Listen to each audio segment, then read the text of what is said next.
ஆனால் பெரும்பான்மையானவர்கள் செம்மொழின்னா என்ன கேட்கிறார்கள். ஏன்னா திடீர்னு தமிழ் எப்படி செம்மொழி ஆச்சு, அதுல என்னமோ நிறம் சிவப்பா மாறிடுச்சா என்பது போல கேட்கிறார்கள்.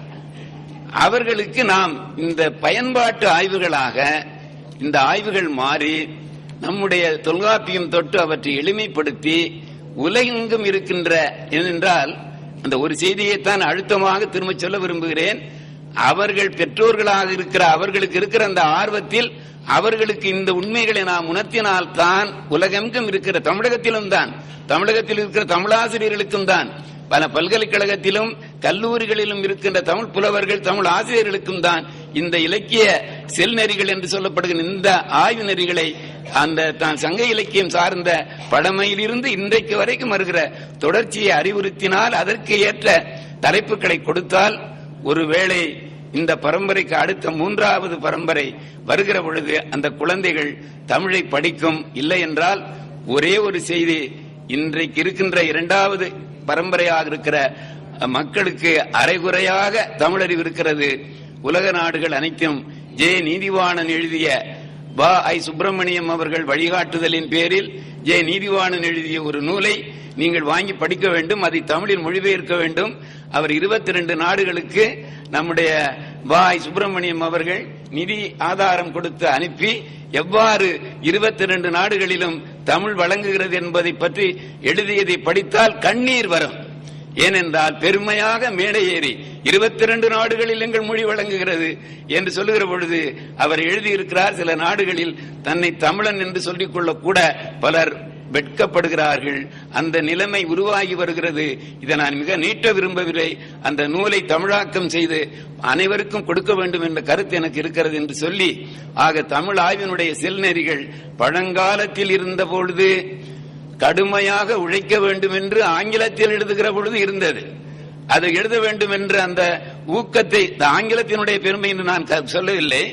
அப்பொழுது ஆங்கிலத்தில் இந்த தமிழனுக்கே இருக்கிற ஒரு தாழ்வு மனப்பான்மை அல்லது உயர்ந்த மனப்பான்மை என்று நாம் எழுதுவதை நன்றாக எழுத வேண்டும் என்று அதற்கு அரும்பாடுபட்டு ஆங்கிலத்தில் எழுதிய அதே தமிழ் ஆசிரியன், அதே தமிழ் புலவன் தமிழில் எழுதலாம் என்று வந்த பொழுது எப்படி வேண்டுமானாலும் எழுதலாம் என்று வருகிற பொழுது என்னை கேட்டால் நான் மீண்டும் ஒரு வேளை அந்த நிலைமைக்கு வந்தால் ஆங்கிலத்தில் தான் எழுத வேண்டும் என்று சொன்னால் தான் இவர்கள் முறைப்படி எழுதுவார்களோ என்று தோன்றுகிறது என்பதை சொல்லி, ஆக தமிழ் ஆய்வினுடைய செல்நெறிகள் எவ்வாறு அமைய வேண்டும் என்பதை ஒவ்வொருவரும் எடுத்துச் சொல்ல வேண்டும் என்று கூறி, முதலாவதாக அந்த இது கல்யாணம்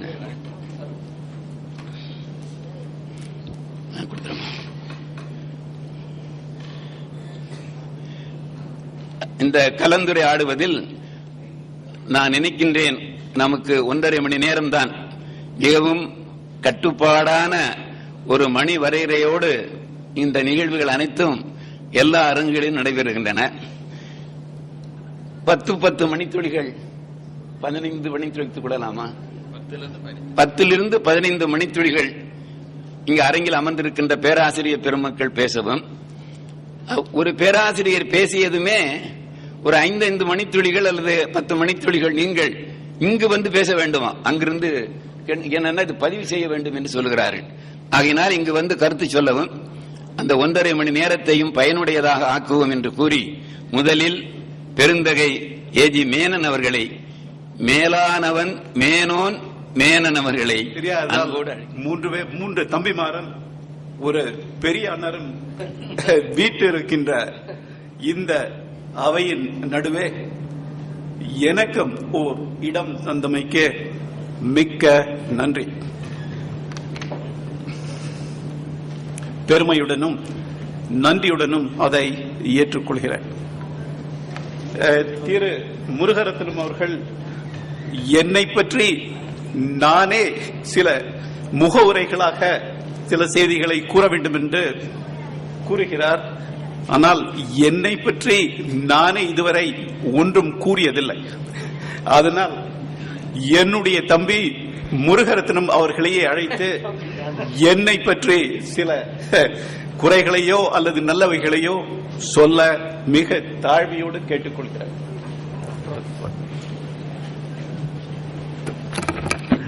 அன்பார்ந்த பேராசிரியர் நண்பர்களே, ஆய்வாளர்களே, கட்டுரையாளர்கள் தம் கருத்துக்களை வழங்குவதற்கு முன்னால் தாம் யார் என்று சொல்லிக் கொள்ள வேண்டும் என்று பல இடங்களில் கேட்டுக் கொள்கிறார்கள்.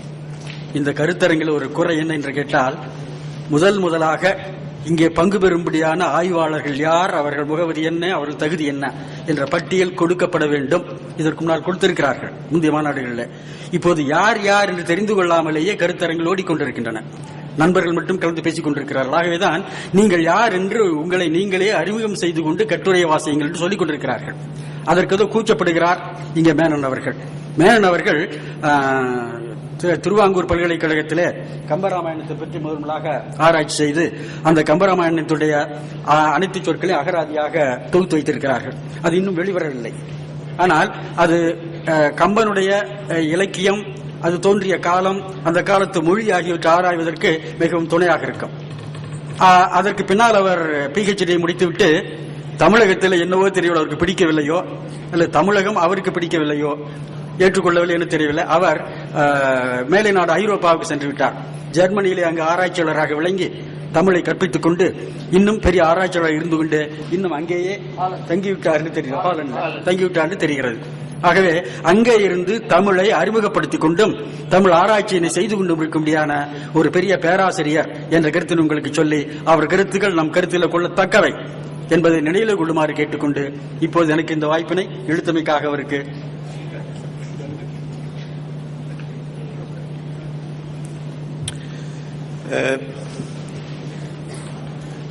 நான் உடனேயே இந்த தலைப்பின் கீழ் சில கருத்துக்களை சொல்ல விரும்புகின்றேன்.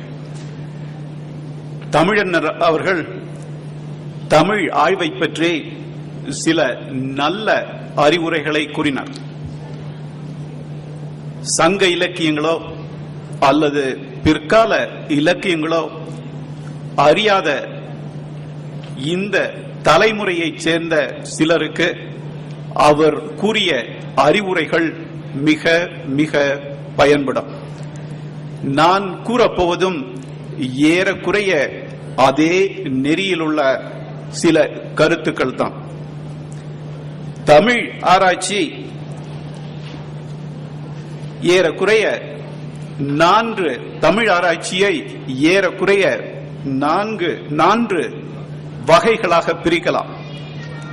ஒன்று, புறநானூறு அல்லது குறுந்தொகை போன்ற ஒரு தொகையை எடுத்துக்கொண்டு அந்த தொகையை பற்றி விவரமாக ஒரு ஆய்வு கட்டுரையோ அல்லது ஒரு ஆய்வு நூலோ எழுதலாம். புறநானூறு அல்லது குறுந்தொகைக்கு முன்னால் இருந்ததை பற்றியோ அல்லது புறநானூறு அல்லது குறுந்தொகைக்கு பின்னால் வந்தவைகளை பற்றியோ அல்லது 20, 21ஆம் நூற்றாண்டு வரை அத்துறையிலே வளர்ந்த வளர்ச்சிகளை கூறாமலே இந்த 2 நூல்களை மட்டும் வைத்துக் கொண்டு அதில் உள்ள பொருள்களை மட்டுமே நமக்கு ஒரு நூலின் வடிவில் எழுத இயலும், ஆய்வு செய்ய இயலும். இந்த ஆய்வுக்கு முன்னும் இல்லை, இந்த ஆய்வுக்கு பின்னும் இல்லை. குறுந்தொகை என்றால் குறுந்தொகை மட்டும், புறநானூறு என்றால் புறநானூறு மட்டும். இதே போன்ற சில ஆய்வுகள் தமிழில் உள்ளன. இரண்டாவது வகையான ஆய்வு செல்நெறி, ஒப்பு இலக்கணம் அல்லது